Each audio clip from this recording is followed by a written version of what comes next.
What is up, family? It's your boy Providence back again with another video.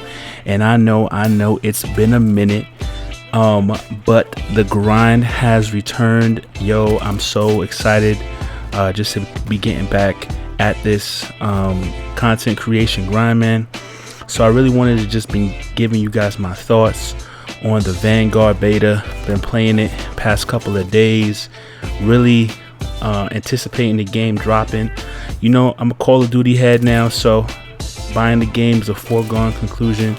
But I really just wanted to get my thoughts on it, man. Is it good? Are we going to be in for a good year of Call of Duty this year? And if it is good, what would I like to see in the game? So first off, man, playing the game now for a couple hours, I think it's really solid, man. One of the things that I really feel like is important for a game is how the game feels, and I already knew that a big W coming into this thing was going to be the fact that it was going to be on the Modern Warfare Infinity Ward engine. The game Modern Warfare, a lot of criticism that has been given towards that game, but one thing that people almost universally agree on is the game looked and felt amazing. Infinity Ward's engine was basically the future of Call of Duty, man. And I think, you know, between Warzone and multiplayer, all future Call of Duties need to be on that engine or some variation of that engine in terms of just continuing to upgrade it over the next couple of years. But that's the best thing that Call of Duty's ever produced in terms of engine. So when I heard that a couple months ago, I already anticipated the game was going to be good, or at least that a huge aspect of the game was going to be good. So it was just about really just playing it to see, like, all right, well, what's the gameplay going to be like? What are the maps going to be like? You know, how's it going to play? What the perks are going to be like, and that sort of thing. And I'm happy to say, man, you know, I've been playing on Xbox Series X, not quite PC, but not last gen either.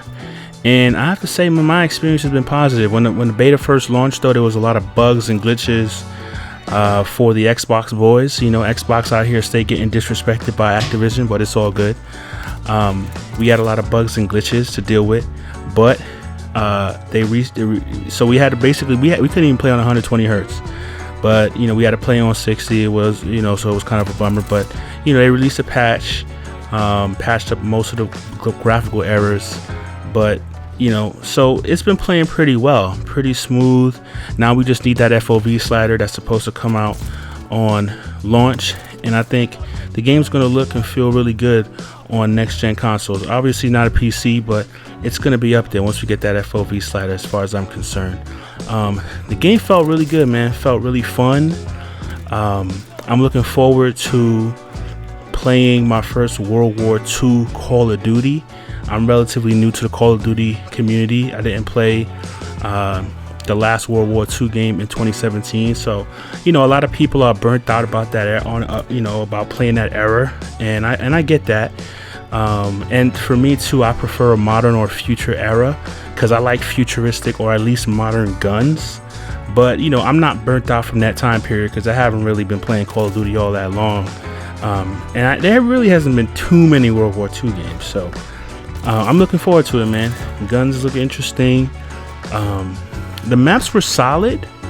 I think that one of the biggest issues I've seen so far is that this thing does not, well, at least the maps they have so far in the game, it does not play well on just traditional 6v6.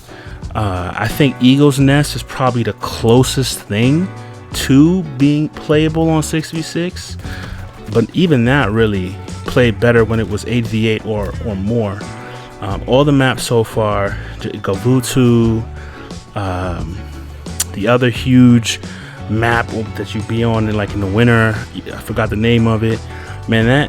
None of those maps played really well 6v6, so I'm concerned about that. I mean, we've only seen 4 of 16 maps, so we really don't know what it's gonna play like when the game actually comes out. But I really do hope that they've designed some maps that actually play well on 6v6, man, because I do enjoy 6v6. I've been a traditional 6v6 player now for a little bit, and I like that mode more than anything. I mean, when Modern Warfare came out and they had Ground War, I played that and thought that was fun, but you know, a lot of times when it's just a lot of players, sometimes I feel like my actions and the things that I'm doing on the team don't really matter too much. Like, I feel like I don't really have that much of an impact on the game because there's so many players. And it's cool for farming kills and stuff like that, and it can be really fun if you're really going off.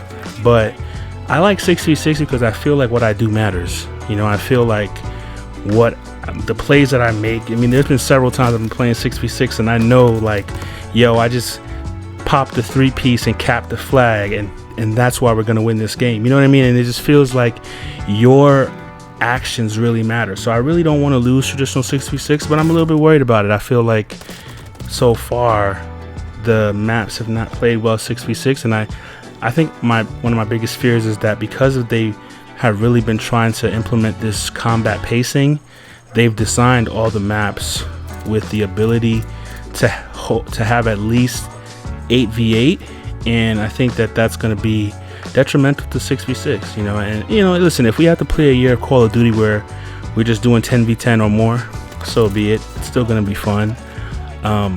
But I would not want to be I would not want for that to happen. So we still gotta see though, right? We've only seen 4 maps, and it's supposed to be 16 maps at launch, plus obviously new maps coming every season. So, and I'm pretty sure Sledgehammer has been hearing the criticisms, and I'm sure that they've been doing a good job of listening, man. You know, they've been doing a good job of responding and listening and taking feedback, and so I'm encouraged. I'm encouraged, and so so my hope is that they deal with that. Obviously, there's lots of graphical errors, and the audio is terrible. I mean, I understand we like not want to have loud footsteps, but I literally cannot hear anybody. So many times people have just snuck up behind me because there's like literally no footsteps in the game. Even if you're in a part of the map where there's no gunfire, there's no explosions, nothing, you still can't hear people coming up behind you. And I think that that's kind of unacceptable. I mean, it's like everybody's got the ninja perk on by default. So, I mean, I really don't see what the purpose of having dead silence as a field upgrade is right now in the game. It just feels like it's completely useless. I mean, I unlocked it for the beta, haven't used it one time because I'm like, my footsteps are non-existent. You know, I hear my footsteps, I hear the team footsteps, but there have been several times I run up on people and I'm like, man, they do not hear me. And then there's been several times people have run up on me and I'm like, I cannot hear them. So it's definitely a thing. And so I hope they deal with that. They got to deal with the audio mixing, the maps, and the last thing I think I'm a little bit concerned for, I think, is the weapon balancing. I think 10 attachments is probably going to be very fun, and it's actually got me hype as a content creator because I feel like we're going to have some of the best like gun class setup videos, like what attachments to use on your gun. But I'm just a little bit worried, man. I think there's going to be a lot of OP things, man. Like, we only got to see a few attachments, and even with the attachments that we got to see, man, I felt like, yo, with 30 attachments, that's not even half of the attachments, and yet and still there is OP things like the frangible rounds, getting shot with the frangible rounds, the level of flinch. I mean, I felt like I put together a class on the SCG where I felt like I was two-shotting people when you put the rounds on with the increased damage. I'm like, bruh, I don't know, man. I feel like some of this stuff just feels a little bit too OP, and they're gonna have to find a way to nerf some of that. So I think that balancing is probably gonna be an issue, and I feel like this game's probably not gonna be well balanced, at least until 2 to 3 months into the life cycle. But with that being said, man, I still think that there's a lot of things going for the game. The game feels fun. It looks good. I had a good time playing it. I'm glad to be playing multiplayer on the Modern Warfare engine again.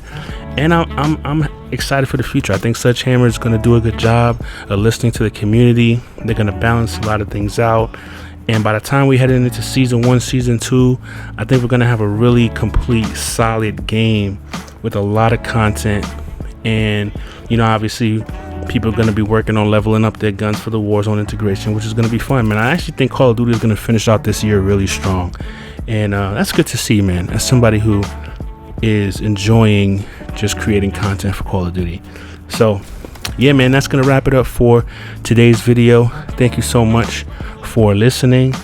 I see you guys soon, man. I'm definitely gonna be uploading. If you're new to the channel, man, definitely drop a like, subscribe. I'm gonna be doing more content, but best class setup videos, occasional streams, commentary videos. So yeah, man, thank you guys for the support, man. All right, peace.